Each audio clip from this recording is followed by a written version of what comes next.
Hello दोस्तों, नमस्कार। N के स्टोरी इन्फो में आपका बहुत बहुत स्वागत है। दोस्तों, कहानी का पूरा आनंद लेने के लिए वीडियो को लास्ट तक देखें। अगर कहानी पसंद आए तो कृपया चैनल को ज़रूर सब्सक्राइब करें। आपका ज़्यादा समय न लेते हुए मैं आज की कहानी शुरू करता हूँ। अरे नीलम, तुम सांवली, ऊपर से यह काली साड़ी, वो अच्छी दिखेगी क्या तुम्हारे ऊपर? पहले ही तुम्हारे रंग को देखकर लोग ताना मारते हैं। अंकित नीलम को बोला। देखो ना अंकित, मैं बोलती तो कहती, सास बोलती रहती है। हमेशा ऐसा लगता है जैसे कौवे को काला टीका लगाया हो। पति और सास का बोलना सुनकर जरा उदास हो गई। वो काली नहीं थी, कृष्णवर्णीय और नीलम नाक नक्शे में अच्छी थी, पर पति और सास कलर को लेकर नीलम को हमेशा ताना मारते थे। क्या करेगा वो भी, वह गोरा और नीलम कृष्णवर्णीय। लोगों का क्या, वो तो नाम रखने में पीएचडी होते हैं। ब्लैक और वाइट जोड़ी बोलते थे दोनों को। अंकित का मन वैसे साफ था। नीलम को अगर कोई कलर को लेकर बोलता तो उसे जरा भी अच्छा नहीं लगता था, इसलिए वह भी थोड़ा बहुत बोल देता था ताकि वह जिद ना करे। लेकिन जब वह बोलता था तो उसे इस बात का पछतावा होता था। उसकी माँ घर में हमेशा कड़वाहट रखती थी। आज भी वैसे ही हुआ।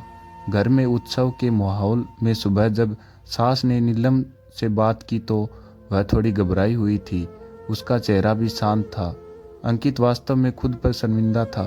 अपराधी की तरह बैठने के बजाय वह काम के लिए बाहर गया। कई सारी महिलाएं काली साड़ी पहनकर सड़कों पर चल रही थी। सभी ही गोरी थी, ऐसा नहीं था, लेकिन उन पर वह काली साड़ी अच्छी लग रही थी। अंकित काम की जगह पर गया। उसका बचपन का दोस्त विनोद और उसका पूरा परिवार साथ में था। जान पहचान हुई। तभी पीठ के पीछे से विनोद की पत्नी आई। वह भी काली सांवली ही थी। काली साड़ी पहनी थी उसने। पीछे से एक आवाज़ आई, दीपिका दीदी, अच्छी दिख रही हो आप। आपकी साड़ी भी अच्छी है और आप भी। दीपिका के चेहरे पर खुशी आई। उससे ज़्यादा तो विनोद खुश हो गया था। अंकित विनोद को कुतूहल से देख रहा था। विनोद ने वह देखा और जाना। वो अंकित के सवालों को हल करना चाहता था।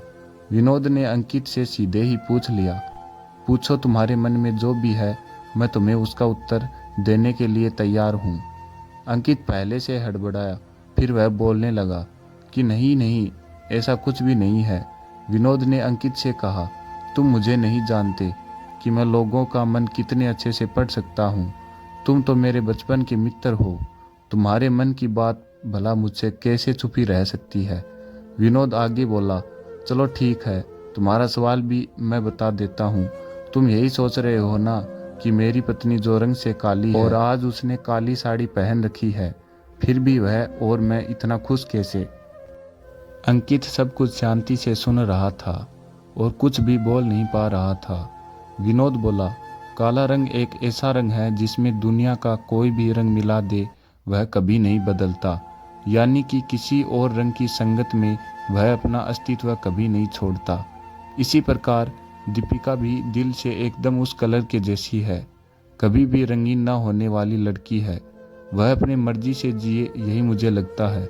मैं उसे खुश देखना चाहता हूँ। लोगों का क्या, वह तो बैठे ही हैं बुरा भला बोलने के लिए। गोरी औरत रही तो छिपकली बोलते हैं, काली होती है तो चूहा या कौवा बोलते हैं। क्या क्या नहीं बोलते लोग। ताना मारने वाले मारते रहते हैं। हमें हमेशा खुश रहना चाहिए। वही मैं अब कर रहा हूँ। वो सुबह मुझे बोली, मैं कैसी दिख रही हूँ? अच्छी लग रही हो तुम। ऐसा बोलने पर उसके चेहरे पर वह कोलगेट स्माइल देखकर मुझे सकारात्मक ऊर्जा मिली। घर से बाहर निकले तो सभी बोलने लगे कि अच्छी लग रही हो भाभी। हम दोनों ने अच्छे मन से यही बात सोची। कोई ना कोई ताना मारने के लिए बोला ही होगा ना। उस वजह से जीने की दिशा क्यों बदले। अंकित को उसके घर का सुबह का माहौल याद आया। वह खुद पर ही चिढ़ गया। उसे लगा वो सचमुच में गलत था। मैं ही नीलम को दुख देता हूँ, उस वजह से सब उसे बोलते हैं। अब मुझे ही अपनी भूल पर सुधार कर उससे माफ़ी मांगनी होगी। उसने हंसते हुए विनोद को अलविदा कहा। अपना काम निपटा कर वह एक साड़ी की दुकान पर गया। नीलम के लिए उसने काले रंग की साड़ी ली और घर गया। घर जाने के बाद नीलम शांत बैठी थी। उसने नीलम को आवाज़ दी और साड़ी उसके हाथों में दे दी। नीलम को जरा अलग ही लगा।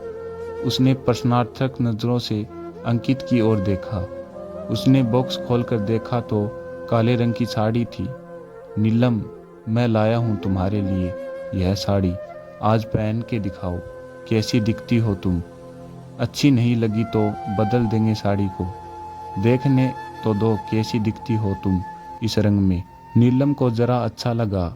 चलो तैयार हो जाओ, जल्दी हम जरा बाहर जाकर आते हैं, एक क्लाइंट के पास जाना है, उन्होंने बुलाया है जोड़ी में। अंकित का बोलना सुनकर नीलम तैयार होने गई। काली साड़ी, उस पर हल्का सा मेकअप और लंबे बालों की चोटी। अंकित भी क्या, अंकित की माँ भी नीलम को देखते ही रह गई। अंकित बोला, नीलम सॉरी।